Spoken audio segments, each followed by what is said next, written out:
Hi, my name is Arianne Missimer. I am 38 years old. Today's date is June 23rd, 2019. We are in Philadelphia, Pennsylvania, and I am the patient of Dr. William Levin. Hi, I am Dr. William Levin, and Arianne Missimer is my patient. Again, today's date is June 23rd, 2019, and we are in the city of brotherly love, Philadelphia. So let's start at the beginning. Why don't you tell me what your childhood was like? I had an awesome childhood. I was super close with my mom, dad, and I wouldn't say my brother at the time because he was my older brother, so he would always beat me up occasionally, call me bug eyes. But we had a great time traveling and just had a really awesome childhood. Hey, he was how much older than you? So he was 5 years older than me. 5 years older. And where did you guys grow up in the area? We grew up in Delaware. Okay. And your parents, they were together for how long? I know that they got divorced. They were at together some point. for 25 years. Okay. All right. And then why don't you talk about your brother's illness? Yeah, so when he was 11 years old, he was diagnosed with Hodgkin's disease, and it was such a hit, a hard hit to our family. Obviously, something that you never expect, as you well know.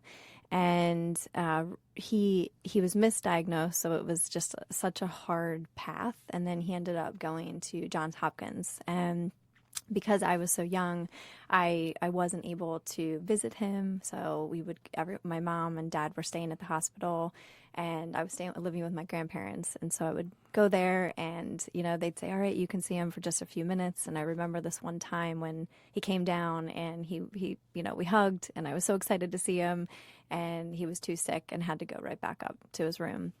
So it was definitely a really, really hard time. Really hard. So would you say the relationship changed between you and your brother from not that close to a different type of relationship? I think not necessarily then. For me, it did.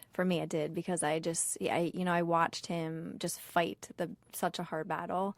But it wasn't until he was actually more towards my teenage years, and then when he was diagnosed again about 10 years later, that's when we became really close. So he had a remission, then had a recurrence. He did. He Okay. did. And then I'm sure it's painful, but can you talk about the circumstances of his passing? Yeah, absolutely. So when he was diagnosed with Hodgkin's again, he went through chemo, went through radiation again, and everything seemed to be going well, and we thought he was going to be fine. And then he ended up having headaches. He ended up having that was the primary thing that drew him back into the hospital, and they found out that it was lung cancer that had spread to his brain. And then after that, it was, I'll kind of never forget it, because we went up in my room, we went on the computer, and we looked at the statistics of lung cancer, because that's what he wanted to do. He said, "Arianne, we got to look at this up." And everything said 2 years to live. And we just sat there and cried, and unfortunately for him, that was accurate. And my mom and I caregived for him for about 6 months or so while he was in hospice, and lost function of his arm and leg, and he just really, really declined quickly. And the night that he passed away, the Wind Beneath My Wings song came on the radio, and my mom and I sang the song to him, and then that night he passed away on October 4th, 2003. So your dad was already out of the picture at that point? My mom and dad had gotten divorced when I was 17. So my dad would come over occasionally to help, but he had some issues as well at that time. Yeah, that must have added a whole other layer of complexity to have your parents apart, yet kind of being there for your brother. Right. So how did the passing of your brother, the marital issues with your parents, how did that kind of shape who you were after your brother passed? I think that I started to recognize that I watched how strong my brother was, and I watched his unbelievable tenacity and courage. He fought until the very end. He never, ever complained. And even while my brother was in hospice, my mom was diagnosed with breast cancer. Oh, I didn't know that. And I watched her, and her sole purpose was to take care of him. And so when I just watched them and watched, what they did and who they represented, I think I realized that I could do anything. I think I realized that my true purpose was really to change lives. I was my brother's physical therapist every day. So I came home and he couldn't wait for me to move his arm and leg. And, we'd go for a walk, even though he was in a wheelchair. And I think it just really drove me to say that, one, I could do anything. If he could do anything and she could do anything, then I could too. And I think I realized that my purpose in this world was much bigger than what I was doing at that time. That I was really meant to be here to change lives. That's pretty amazing to kind of bold to think that you have such a large purpose as that.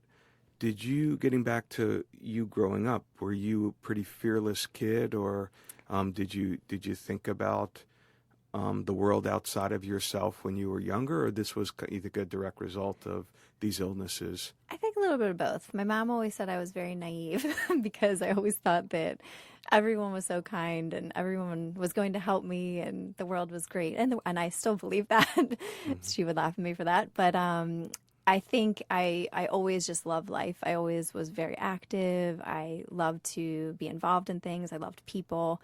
So I think that part of my journey just really made me realize that life is really short and it's a true gift. And I think so many people take it for granted. The people that complain all the time about just their day-to-day obstacles. And I think that I watched people like really cherish their life, and I believe the same thing. I think it's so important to just live life to the fullest. So after your brother passed away, what was going on in your life in terms of school or work? And definitely would like you to talk about kind of your physical endeavors as well and where your mind was at in regards to your physical activity. Mm-hmm. So actually within that week that he passed away, I took over a personal training studio. So I was finishing my nutrition internship for dietetics. And I was finishing that, opened up a personal training studio, and just kind of gave 100% to growing my business and, really working with people, all ages and abilities. And I think at that time, I realized that movement for me is what really was going to heal me. And I actually started my first movement discipline was in ballroom dancing, which I still do. And I just realized like how much joy it brought me. I was dancing for the community and I was expressing myself in a really positive way. And I think after that, I've realized that any challenge I've ever faced, I always go to movement. That's always what has consistently helped me heal emotionally, physically, and spiritually. So some sort of physicality really kind of help mitigate the pain and anxiety, depression, those sorts of things. Absolutely. I mean, you're certainly not what I would call someone with a depressive streak in them, but I think it's important to note of how physical you've been from relatively early on. So just when you think that you have things mapped out and have it all together, the sky falls again. What led up to the diagnosis of your illness? So I was getting ready for my wedding. So we were about 2 months before the wedding, and I had realized that I had a big mass in my thigh. And initially I thought, well, this can't be cancer. But then I thought, maybe there is a good chance it could be cancer. I've watched this happen, and I was obviously pretty fearful of it. And when I got the diagnosis, I was in New York at a conference, a barefoot training conference, and Dr. Christy Weber called me and said, I hate to tell you this, but you have cancer. And I, initially was so upset because I had to call my mom and my dad and my fiance, now husband, John, and tell them. And I think that was the hardest thing for me by far, to say to my parents who lost their son that now their daughter has it. Yeah, that's actually unimaginable to have that discussion yet again.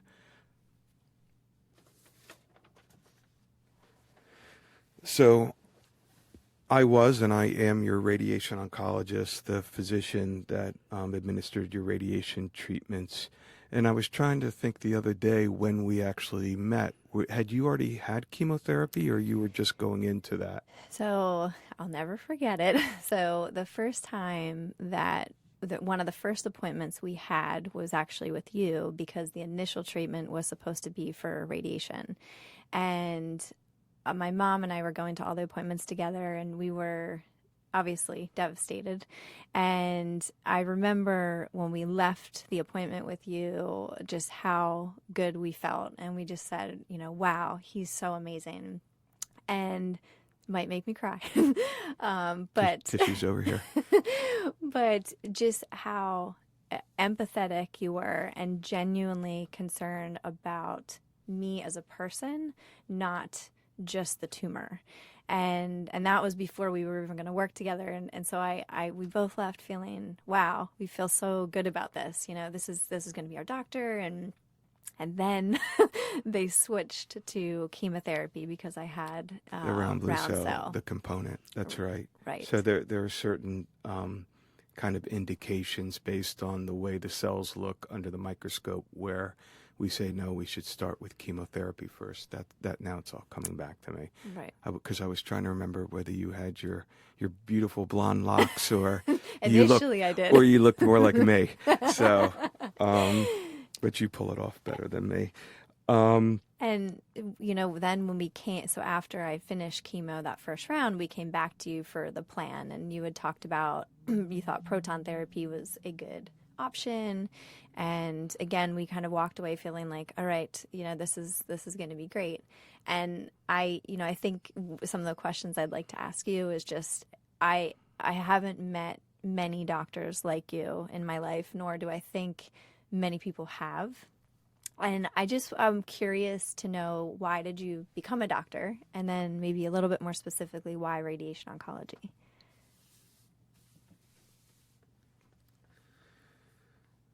So that's a good question. I think there's probably an interesting story for most doctors, and I'd like to think that mine is special as well. I grew up in the D.C. suburbs in Maryland, and I have 3 siblings, and we live with my parents. My father was a hematologist oncologist. I don't know if I ever told you that. Mm-mm.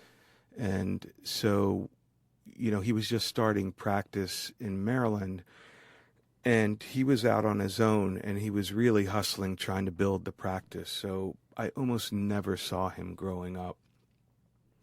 There were a few occasions, and one of those was that every now and again he would offer if I wanted to join him to come make rounds at the hospital on a Saturday or Sunday. So I would always jump on it. That was, a special event for me. And I remember the typical routine was that we would go to the hospital. He would plop me down at the nurse's station. I was about 6 years old at that time when we started, as I can remember. And I would sit with the nurses, and they would give me syringes without needles. And they'd fill them up with water, or they would show me how to check my blood pressure. And I would hang out with them while my dad saw the patients. And then he would come pick me up, and then we would go have lunch in the cafeteria. Aww. So it was a pretty special day, and that was something that I had without my brothers and my sister. That was just our thing. Yeah. So we headed out one Saturday, and we went by the nurse's station. And as I recall, there was no one there, so he was in a little bit of a bind, me being so young. So I think just in a split decision, he decided to take me as he saw the patients. And when he told me the plan, I remember being really excited, but then also getting terrified. What was I in for? What was I going to see? I knew he was a cancer doctor, but I didn't know what that meant, but it sounded scary as hell. That's all I knew. Yeah. But anyway, we would go into the rooms, and one after the next, the patients were so nice, And then the same comment they always had was, "You're the spitting image of your dad." Aw. And I guess I really was. And I was proud of that. That made me really happy. Absolutely. And then I remember towards the end of the day, we went into another patient's room. And I really, to this day, can see everything about the room. And it was dark and quiet. And I saw this old man in the bed. And it was really scary to me. And I really felt like we were disturbing him. So my inclination was to leave the room. But I remember right around that moment, he turned around and he saw me. He looked down. I was kind of beneath the level of the bed. And all of a sudden, he sat up as best he could, real straight. And he thanked me for coming. And then he went on and he told me what a great doctor my father was. And he told me how much my dad meant to him and his family. And in that moment, I kind of realized that what my dad did was very important. And then the other kind of revelation I had, even at that age, was that you could help someone in a very profound way that really could affect their life more than you could imagine. So after that, even though I tried many different things as I was going through school and after school, I think I always knew that this is where I was going to end up. That's amazing. Thank you for sharing that. Thank you. Yeah, my pleasure. So Is your dad still living? My dad passed away a couple years ago. Okay. So he would be so proud of you. Yeah. I was proud of him. I was proud to be his son, and really,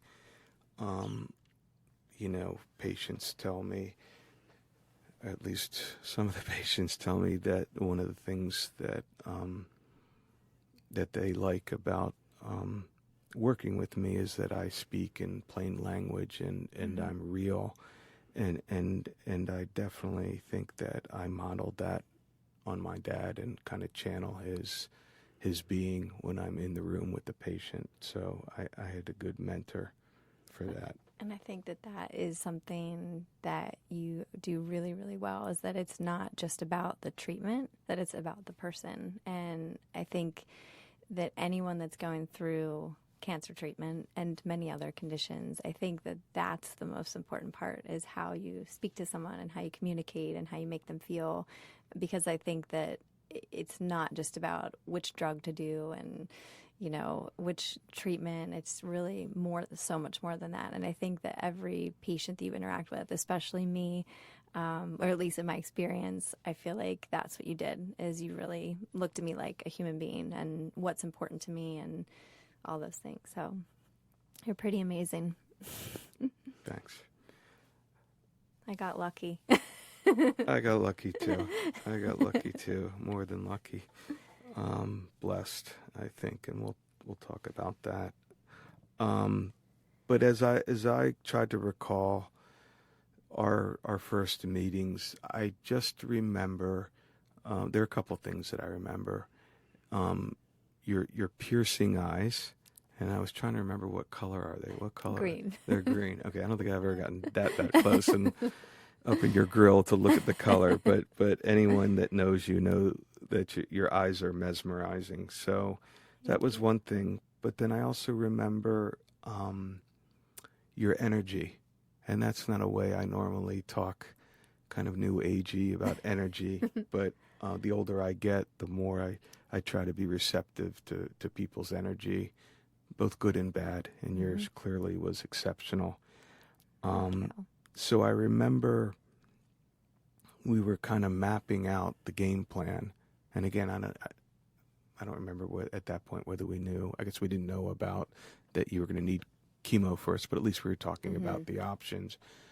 But I remember feeling your energy And I remember as I looked at you, as I'm telling you all this scary stuff, I remember you just had this calmness, this assuredness about you that, in a sense, a doctor should be gratified that someone is there and calm and listening to what you're saying. But it's so rare that it did throw me off a little bit. And I was just, I was wondering, do you feel, in hindsight that's the feeling that you had, or do you think that's just kind of your external veneer? That's a good question. I think that after I was diagnosed, I think that I was pretty overwhelmed the first, couple weeks or so, and, felt like, the biggest cause of stress is the unknown, or, not knowing what's going to happen. And I think at that time, because there was no plan, there wasn't, okay, you're going to do this for this long and then you're going to get surgery. It was just kind of like, here's all the things, but we weren't sure what order everything was happening. I was completely overwhelmed. But then once I kind of wrapped my head around it, once I understood what the tentative plan was, I felt like I'm pretty good about just being able to work through things and overcoming them if I feel like I'm in control. And cancer, you can't be in control completely, but I think that, I felt so confident in you, and that was a huge part of that. Is, not all the appointments were like that. I was crying half of them, but I think that the way that you articulated everything and again, probably spoke to me like a person and not necessarily, as just speaking to me as a patient. I think that really made a huge difference. But yes, I do feel like once I understand the plan, I can execute. In a sense, it's easier when you have a plan. Mm-hmm. It's very difficult up into that moment. And likewise, after you finish the treatments, that's where I see patients having a real tough go at it. Absolutely. When I say, okay, I'll see you in 4 months for your scans. Mm-hmm. Well, what are we going to do in the meantime? And the hard part is living your life. So Right. The action usually, in a sense, is a godsend. Right. To be able to pursue that.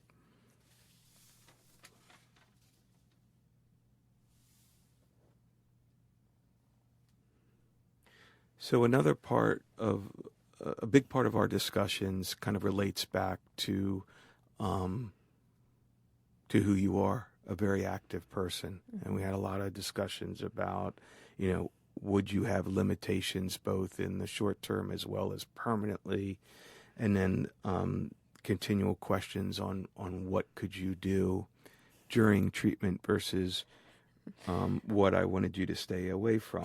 And you're already laughing, but we'll just relax. We'll get there. But just to flesh it out, you asked me, I kind of knew your background, and I could look at you and see that you're chiseled, and that I can't just tell you to lay on the couch, even though I would love that order from anyone. But I didn't go exactly there. But I basically, as I recall, just kind of said, take it easy. Yeah. And then what was my greatest recommendation for all of my? Let me take a step back. Can you kind of tell us up until then, kind of what were your kind of most impressive physical feats up until then? What had you Right. done? So, well, when I was in radiation, so I decided to check out this ninja gym that was fairly close by. They just opened, and my husband had told me, actually when we were dating, he said, you'd be great on this show, American Ninja Warrior. And so I said, like, I'll just check out this gym. If I like it, if I like the people, then I'll start training. So I went there one day after treatment and, walked in, and I had my bald head, and I said, hi, my name's Arianne. I said, I'm interested in training for American Ninja Warrior. And Mark, the owner, said, okay, great. He's like, well, when do you want to start? And I said, well, I have some things going on. I'm in treatment, and I still have surgery and chemo to do. But I said, whenever you want. He said, let's start Tuesday. So every Tuesday every week, pretty much every day after treatment, I'd go in and train on all the obstacles and it was amazing. So that's pretty much what I was doing at that time. Okay, and I was clearly unaware of that plan You were at unaware of that that. point. And what was my recommendation? So when I had my appointment, which I always looked forward to, you said, Arianne, have you tried Pilates? And I recall you and your mother, who I adore, literally laughed me out of the room. We laughed you out of the room. I mean, I think the funniest thing about that is I don't know what the hell Pilates is anyway, but you're a woman stretching on the ground. I figured that was a home run. But anyway, what do I know? There's nothing wrong with Pilates. Yeah. I believe in it, but it was just I was a little past that Yeah, at that point. a little, to say the least. But anyway, your radiation treatments it was 5 weeks, and we would have a standing, with all my patients, we have a standing visit once a week to check in with each other, check for side effects from the radiation, anything else that's going on, and just kind of generally get a feel what you're up to. And as a part of our weekly conversation, I always asked you, I started to probe a little bit. I felt like my Jewish mother. I started to try to get to what's going on. And I say, "Oh, Arianne, what are you up to physically?" And with those piercing eyes, you just kind of shot me down and said, "Back off." So I kind of let it go. And then why don't you speak to the time where you showed me the video? I think I showed you. It was just one of my obstacle videos, right? It was the audition tape. Oh, the Do audition. you remember That's that? right. You remember the yes, details of that? That's right. That's right. Tell us about that. So once I'd been training and I was feeling pretty good about it, and then I kind of got to that point where I said, you know what, I'm going to apply for it. This is my year. So I did the audition tape, which was just a combination of my story and all of my ninja videos. And I showed you that for the first time. So you got to see it all in one shot. Yeah, I got to. What the heck I've been up to. And do you remember what you said to me? I don't know if I do. When you looked at me and you said, "Dr. Levin, are you crying?" You remember that? I did say that. And I probably had I some did. sarcastic. I did. That's right. And you remark. did. And then we just, my mom and I walked away and we said, we love Dr. Levin. Yeah, yeah. As you did. You were emotional. I was quite emotional. I know. And then tell us what happened on American Ninja Warrior. You were accepted. Yes. So I submitted my video the last day of chemotherapy while I was in the hospital. I was an inpatient, and I found out about 3 weeks before the competition. So it was May 11th. I got the phone call that I had been accepted to compete on American Ninja Warrior Season 8. So that was May 28th of 2016. So it was 4 months after my treatment. And what was you did the local? I did. It show. was in Philadelphia that year, so it was perfect. So it was so appropriate, and it was just an amazing experience. I kind of, everyone thinks it's so cool that I competed, but for me, it was so cool that I beat cancer and competed on American Ninja Warrior. It wasn't as much for me about the competition and how I did. It was more about that I overcome a lot of crap. Yeah, to put it mildly. Truly unbelievable. I had my port in my chest then. You still had the port in? Still Oh the my port God. in. I had a clot in my heart that was still resolving. So Other than that, you were fine? other than that, I was good. Unbelievable. I did not know that part of the story. I probably would have had something to say had I known that. I'm sure I would have. But, because of you in large part and one other patient, as you know, I treated a special operations guy.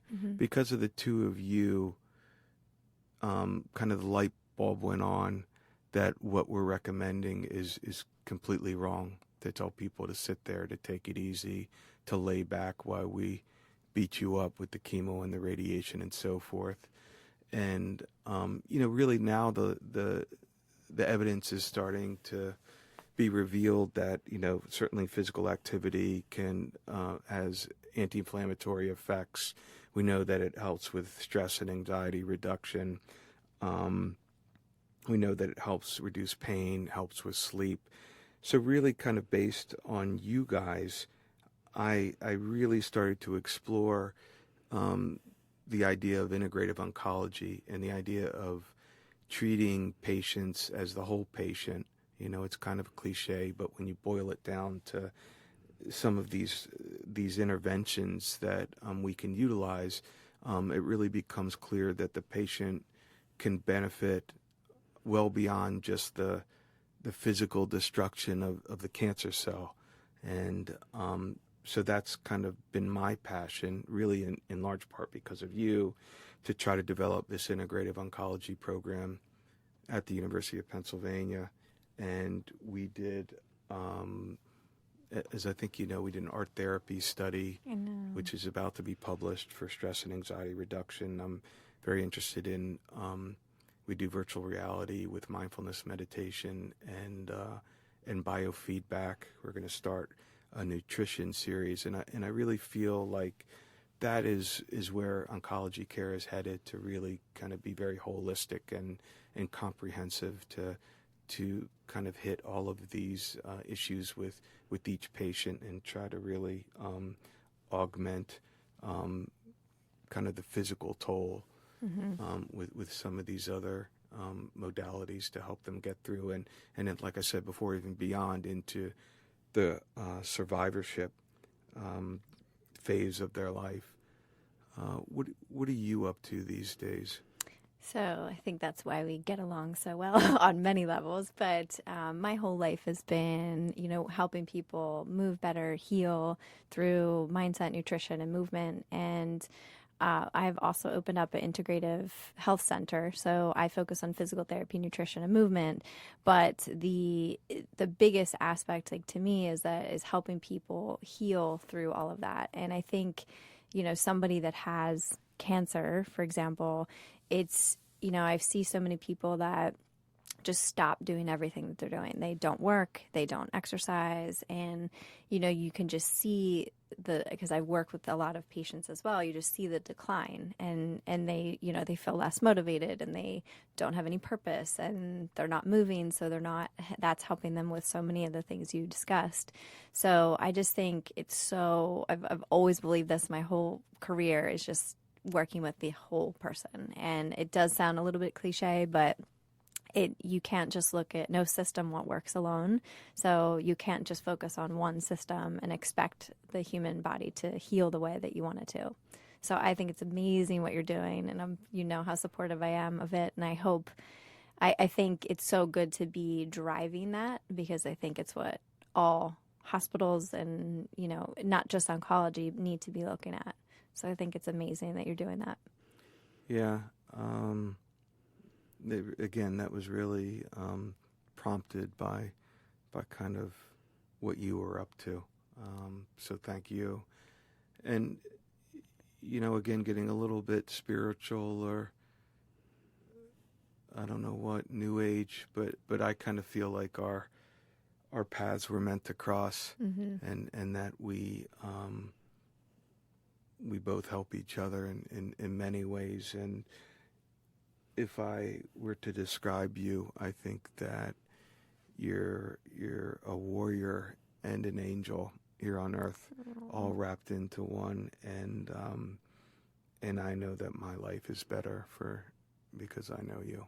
Thank you. And I feel like you're one of the most amazing people I've ever met. So not just as a doctor, but as a friend. And I think that you're right. Our paths were meant to cross. And I think we've already done some great things, but I think there's a lot more that we can do. We have a lot more. Stay tuned. We do. You do. Thanks for talking with me Thank today. you so much.